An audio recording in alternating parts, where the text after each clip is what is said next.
Bienvenidos de nuevo a Oportunidades en Grecia, el podcast en el que tratamos de acercar las oportunidades que en el marco de la internacionalización, de la exportación, la inversión y la captación de financiación, el país, Grecia, presenta para la empresa española.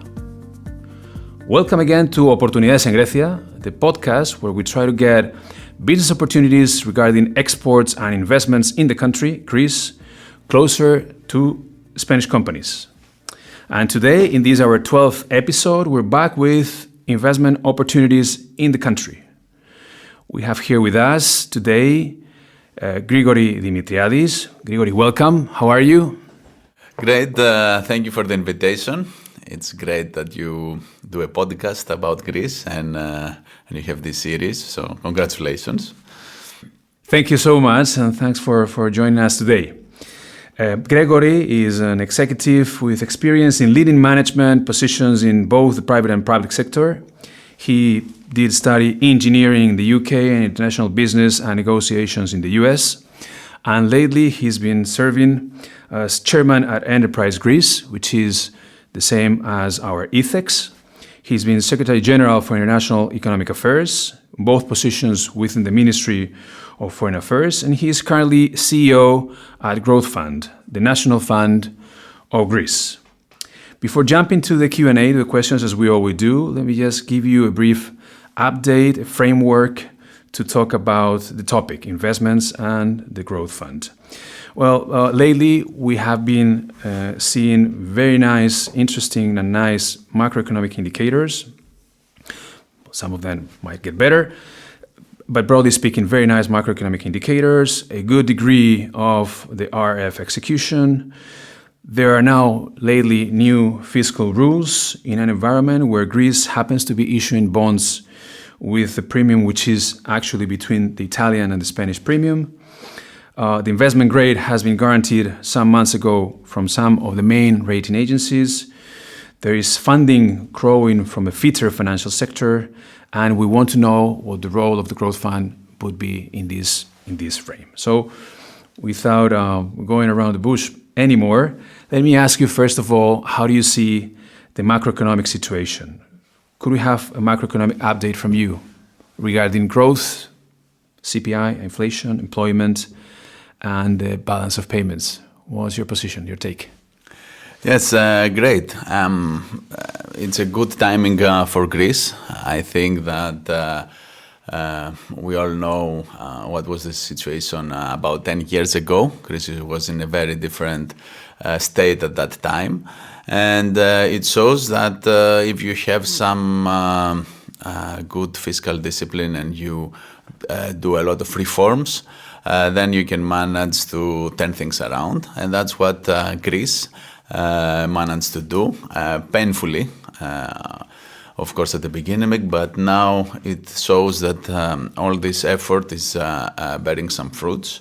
And we even have had the economists saying that last year, for 2023, Greece was at the top of 35 economies about their performance in economic and financial indicators that the economist is having. And I think this signifies that there is a big change. And while for the rest of the Eurozone, we have a very modest growth. Last year it was like 0.6%. Greece was around 2.2%.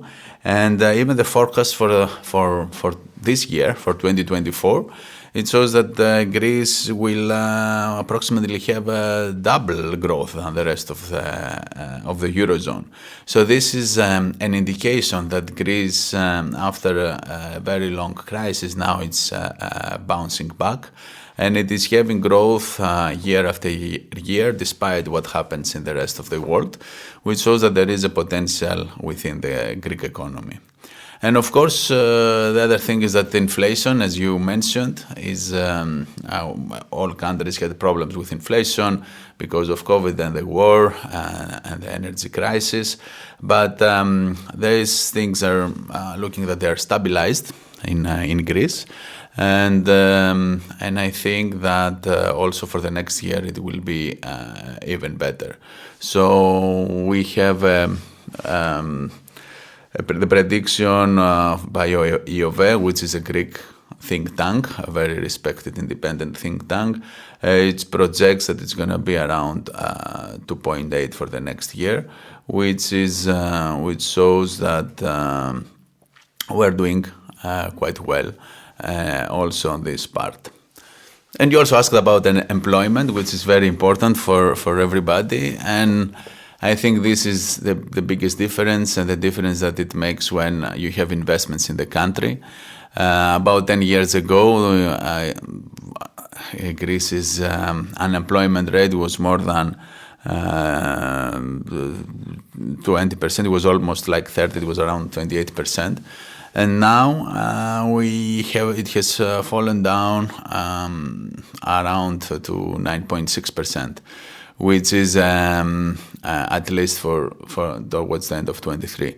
So this means that from 28 to go to 10, there is a big difference, and it proves that when you have some continuous growth and stability in the country, everybody in the society can benefit. So there are more jobs. Well, I think that's the evolution of the data, and it really looks nice. Plus, as you mentioned, the price or the leading position that The Economist gave the country in this last year with regards to another 35 countries that they did analyze, I think. I wanted to ask you precisely within economic policy about fiscal policy. Now we have new fiscal rules that have been recently published. What do you think those will have? What do you think the effect of those new fiscal rules, if any, would be in the case of Greece? Well, Greece has already very well trained through the economic adjustment programs of the past. So for us, it's not a big issue, and we will follow the new full fiscal rules. More or less, we already apply all these things. And even that the prediction there should be a medium-term plan of 4 years for what you do next. It's something that, as Greece, we have already been doing at the central government, and also for its agency related to the government. Everybody gives a 4-year outlook.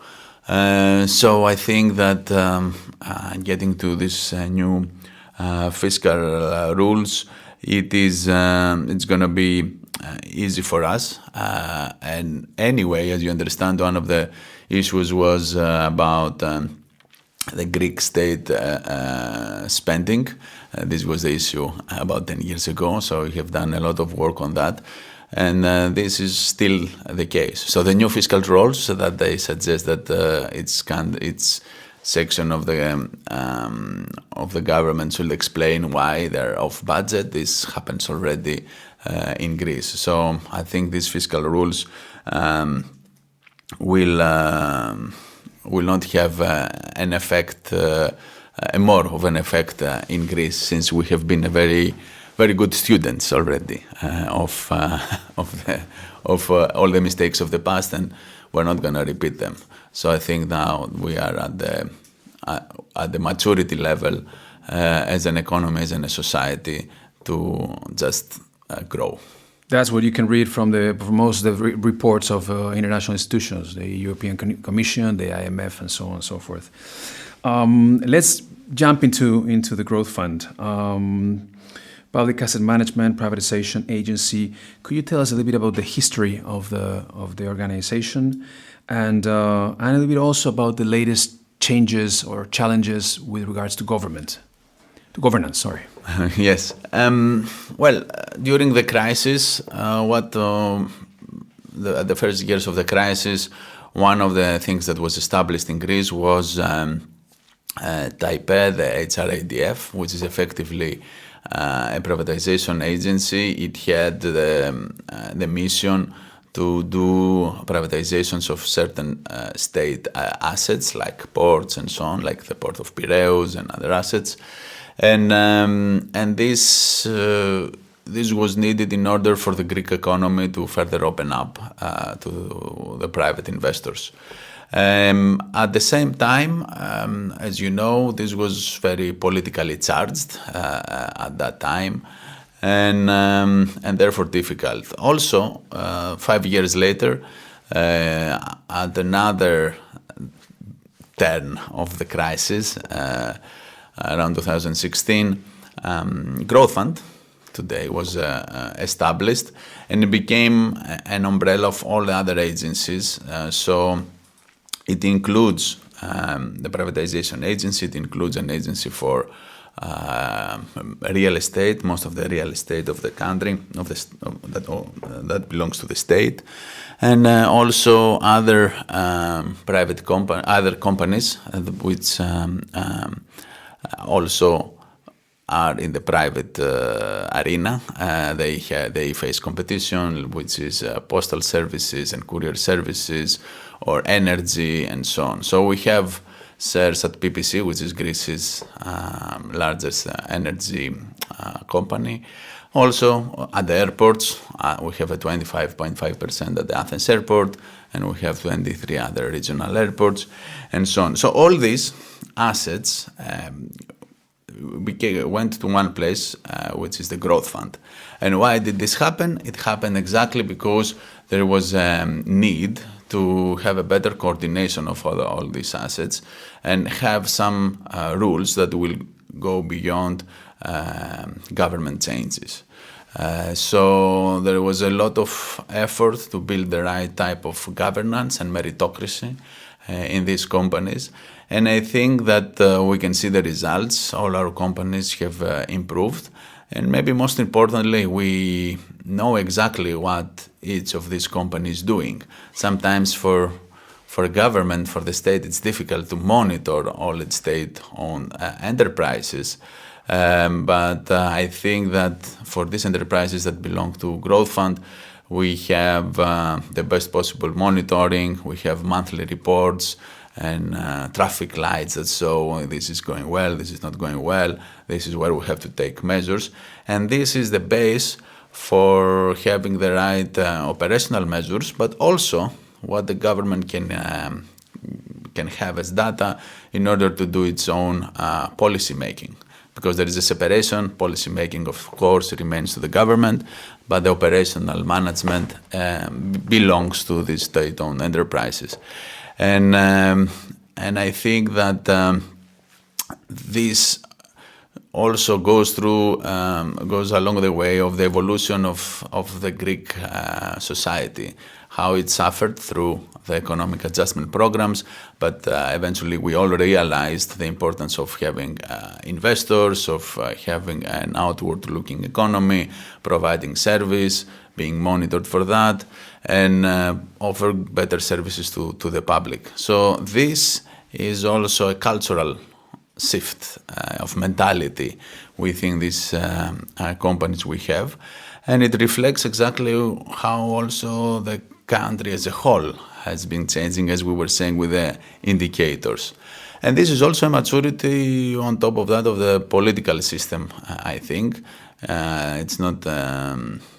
I think it's very related that we do have also stability on the government side and very pro-business and pro-reform government and Prime Minister and Minister of Finance, both dedicated to that. So all these results, it's all pieces of the puzzle that they have to come together. And we are at the case that we realize that we have to put them together. So I think that Growthfund benefits out of that, since although it remains independent from political influence, still it has to serve the strategic priorities of the country, and that's what we do. Well, I can only say that I can see the changes along the time.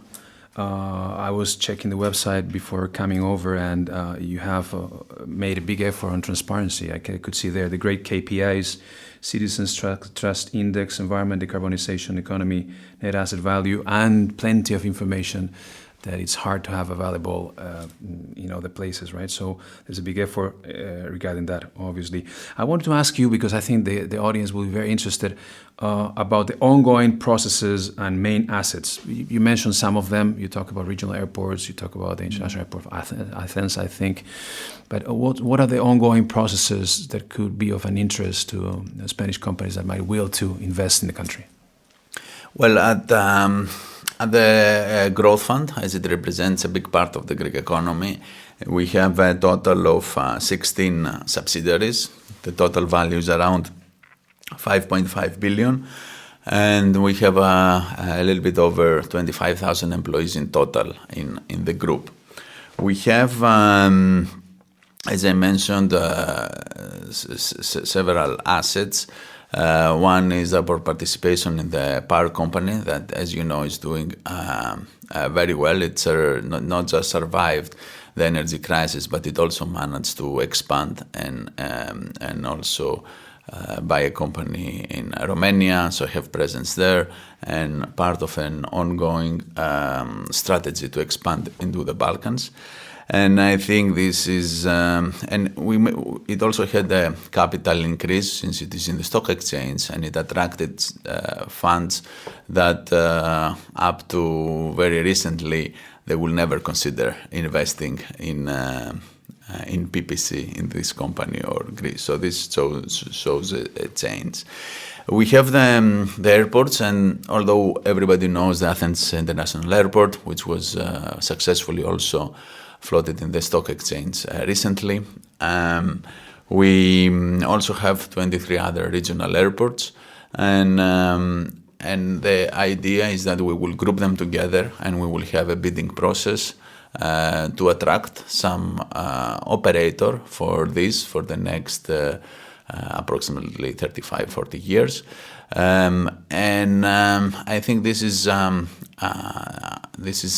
important since we already have 14 airports that are operated by Fraport, and this has been very successful both for the investor and also for the local communities, and also for all the tourists, I think. I mean, if you have also yourself visited some of the islands or some other cities, you might have seen that the airports are very modern and welcoming, and that's what we want to do with the rest of the airports of the country.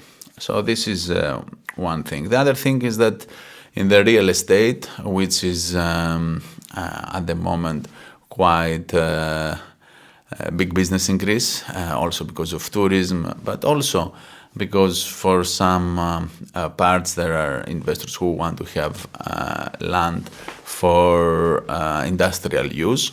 We have an agency which has a lot of assets, around 72,000 titles. And what we are doing with that is, at the moment, we are actually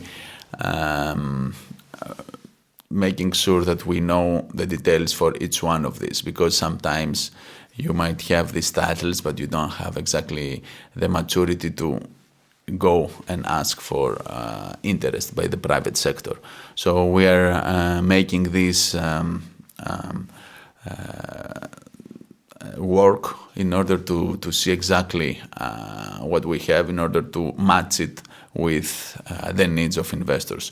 So I think that this is going to be a good opportunity also for the next couple of years for anyone who want to invest in tourism or something related. And then there are several other projects, including the postal services, for example. Of course, everywhere in Europe, in most countries, the state-owned postal services, they went through some very tough times because they used to do the typical, the traditional work of the letters and the stamps, which, as you know now, we don't use that much. So how do these companies change? And they have to change. They have to adapt to the modern needs, which is the courier and express and parcel needs. So this is also a transformation we do at ELTA, which is the name of the postal service, for which we will also look for a strategic partner who will come and help us both restructure the company, which we are doing already, but also connect us with other opportunities, since Greece is geographically located in a way that it can be a hub, and this is something we want to take advantage. I mean, even for the airports that I mentioned earlier, one of the airports we might even consider it to make it as mostly cargo operated, since there is no something like that in Southeast Europe. So there are several of these opportunities, and I can go on because each of our company has, and just to mention the last thing, is we have a canal, the Corinth Canal, which is quite popular also with tourists, since it connects the part where Athens is with the south part of Greece, the Peloponnese, and it's to sail through it. It's very nice because it has some dramatic view of the rocks as they are on its side, and this is owned by a company in our portfolio, and so far.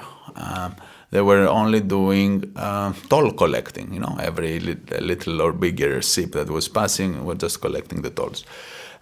So we're changing completely how they think about this asset.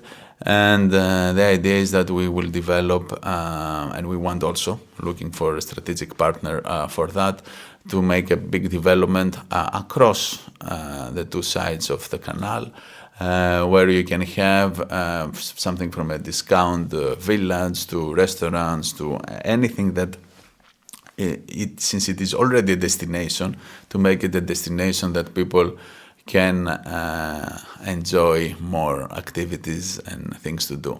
So it's a different business model for this company, but that's how you can change the fate of some state-owned enterprises that for decades they were doing one thing, while you can see that there is need for something else.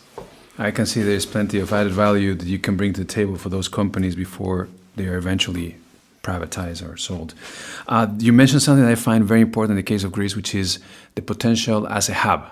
You mentioned different activities. You mentioned energy as an energy or renewable hub for the rest of Europe.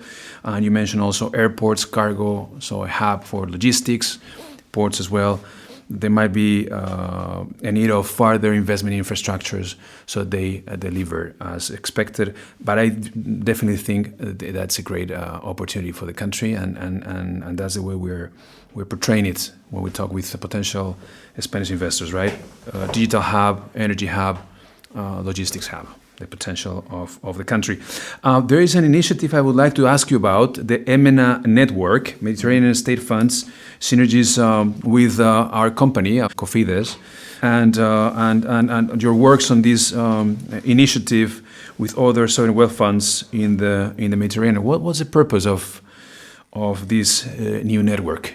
Yeah, as you know, we have as a Growthfund, we started as an entity that has this collection of assets. But we have done all the necessary moves to evolve into a proper sovereign wealth fund, like Cofides has also changed itself, and from its original purpose, it has shifted to what is Cofides today, and therefore we have joined several forums and networks of sovereign wealth funds in order to exchange ideas and exchange best practices on how to best serve the country we represent, and we have to bring more value. So a MENA network is exactly a very good example of an alliance of Mediterranean countries and their entities, which is their sovereign wealth funds. Okay, of course, not everybody has the title sovereign wealth fund, but more or less it is these long-term looking funds in its country, and this brings us together in order to think of several projects that we can either do bilaterally with some other country, or we can do collectively where there is opportunities.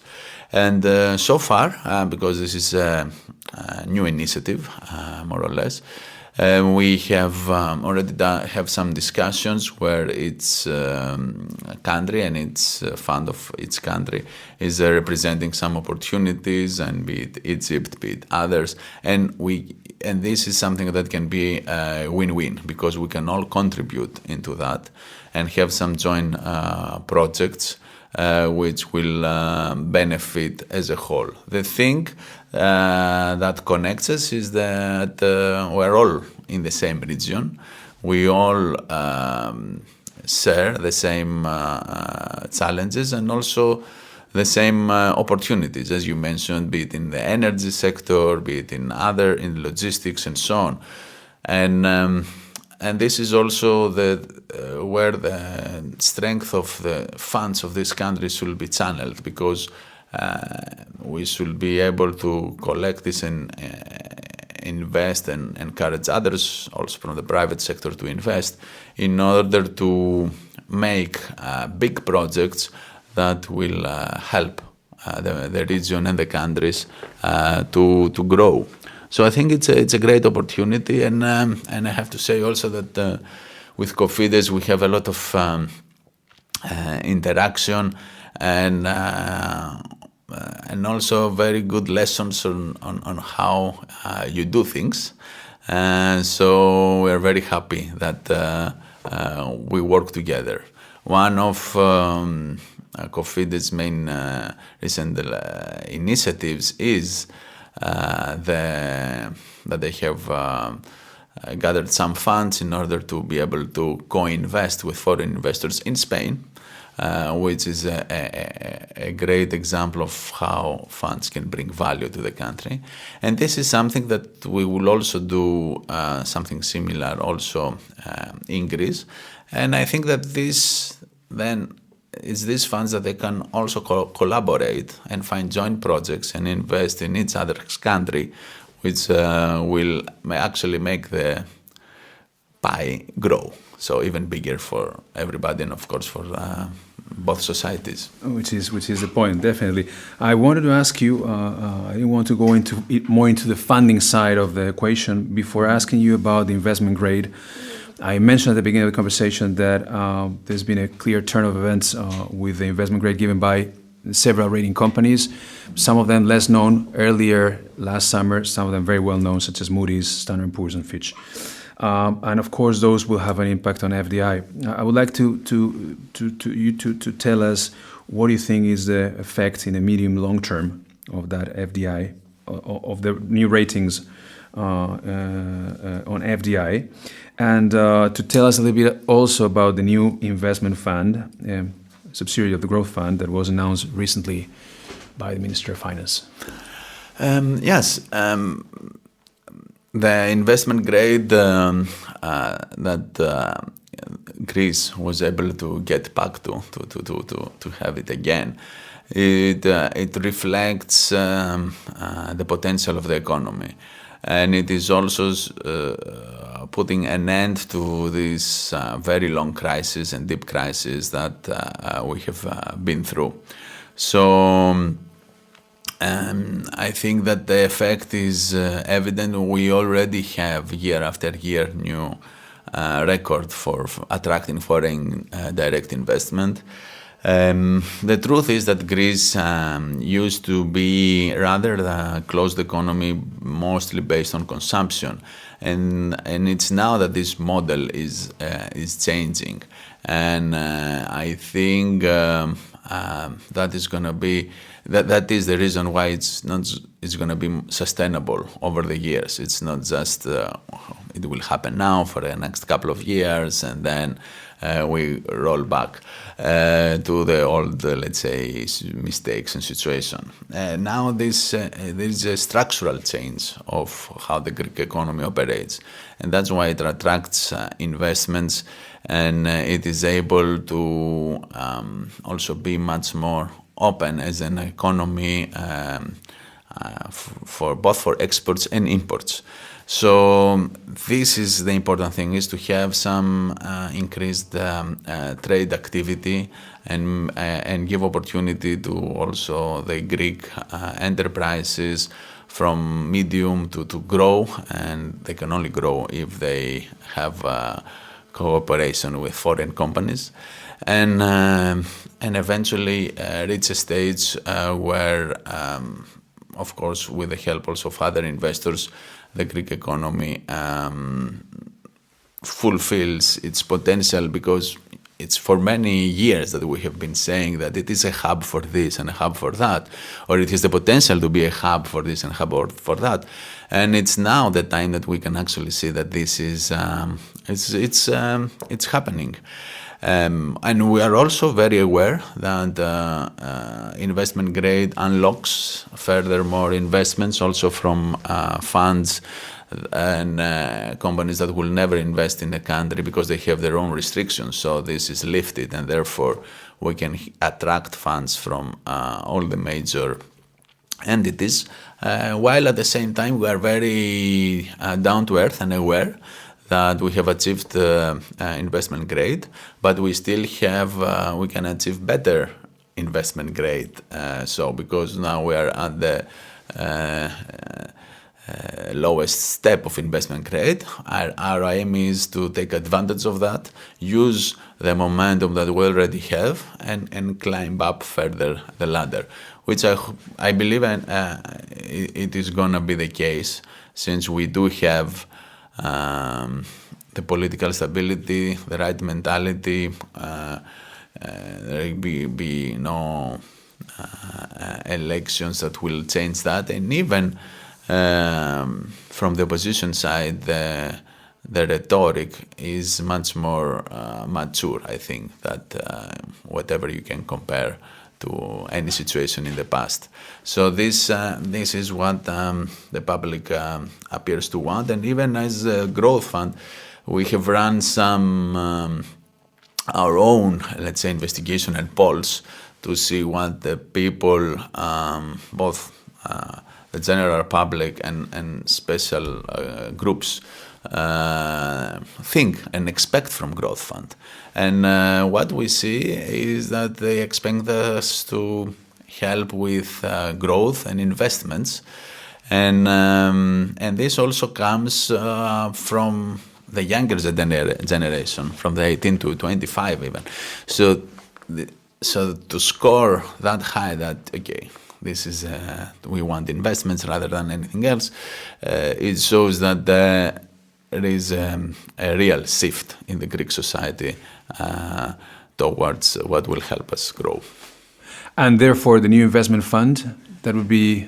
Yes, we have run the exercise, and the Minister of Finance, Kostis Hatzidakis, and the government of Kyriakos Mitsotakis, they will take advantage exactly of all this momentum, and they will transform, they will help us transform in a more evident and solid way Growthfund from being an entity related to the past and being a collateral to the debt and all these things, to a growth tool.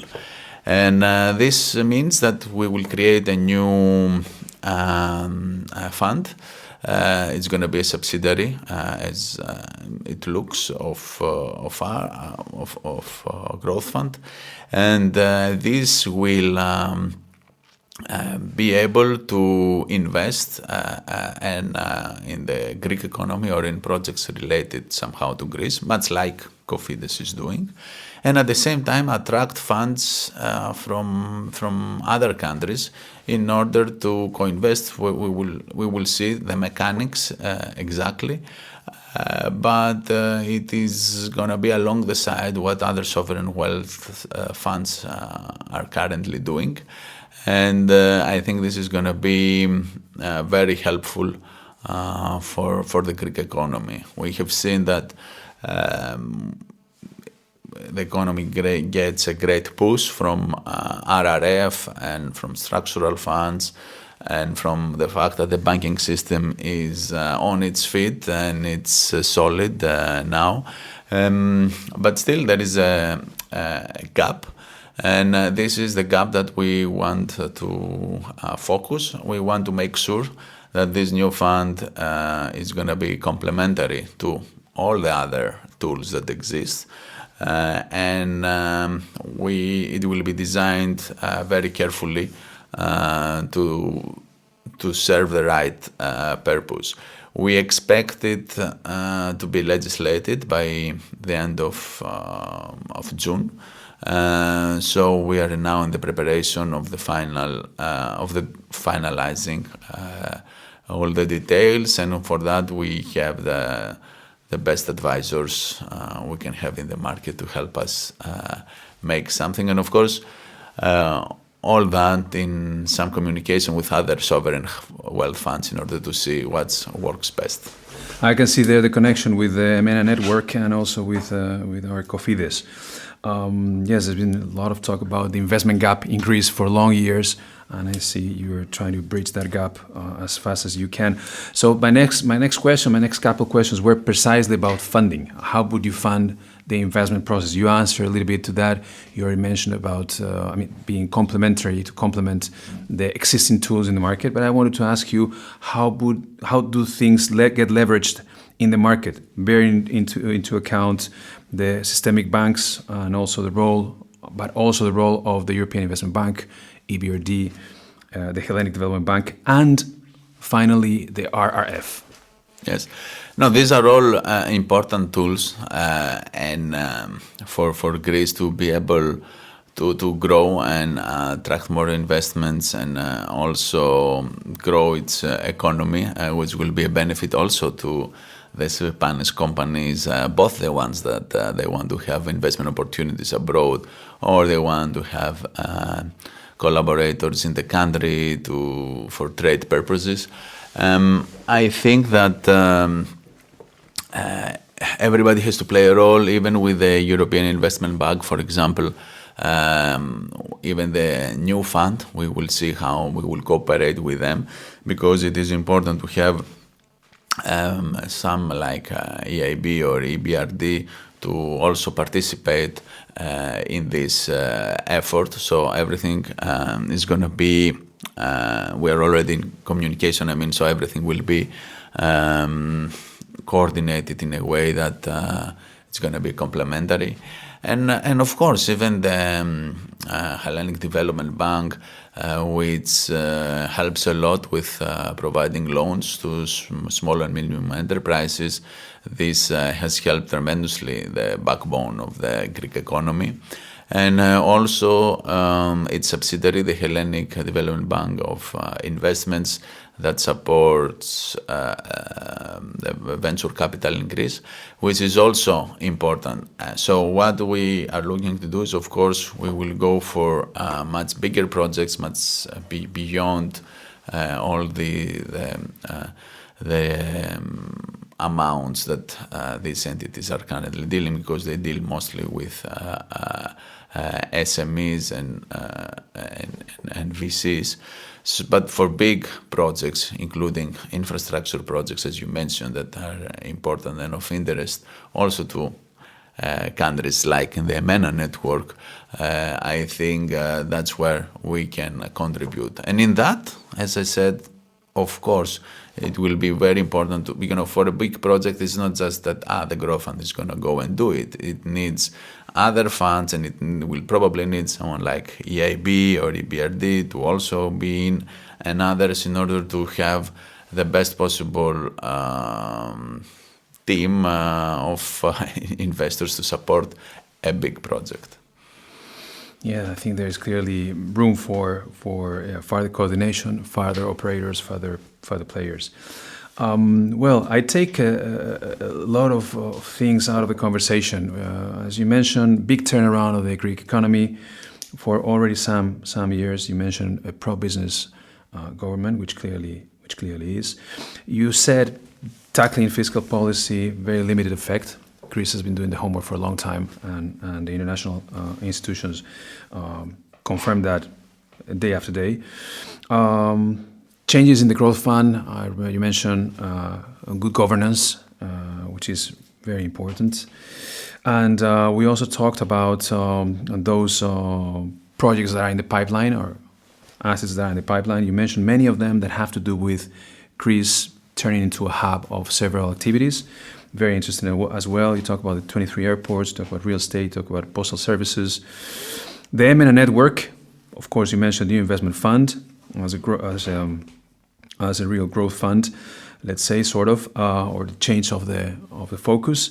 And you mentioned the M&A network, a place where you can exchange best practices and eventually co-participate in projects. And you ended clarifying how all of the participants in the market can leverage actually the potential capacity of investment in the country. Thanks a lot, Gregory, for being with us today. Thank you very much, Jorge. You do very good work here, and I like that you even do these podcasts to help inform the Spanish business community about what happens in Greece. And both you and, of course, the head of Cofidis, Jose Luis, Jose Luis Curbelo, you are very welcome again to have together joined discussions and find more projects where we can both work together and bring alongside Greek and Spanish companies. Thanks for the invitation. We're definitely all working on the same issue. Y nosotros nos vemos de nuevo pronto en Oportunidades en Grecia. Aún hay mucho por conocer. Modelos alternativos de inversión en el país, el papel de los services en el sistema financiero, el comercio electrónico, en particular el de los marketplaces. Hasta pronto.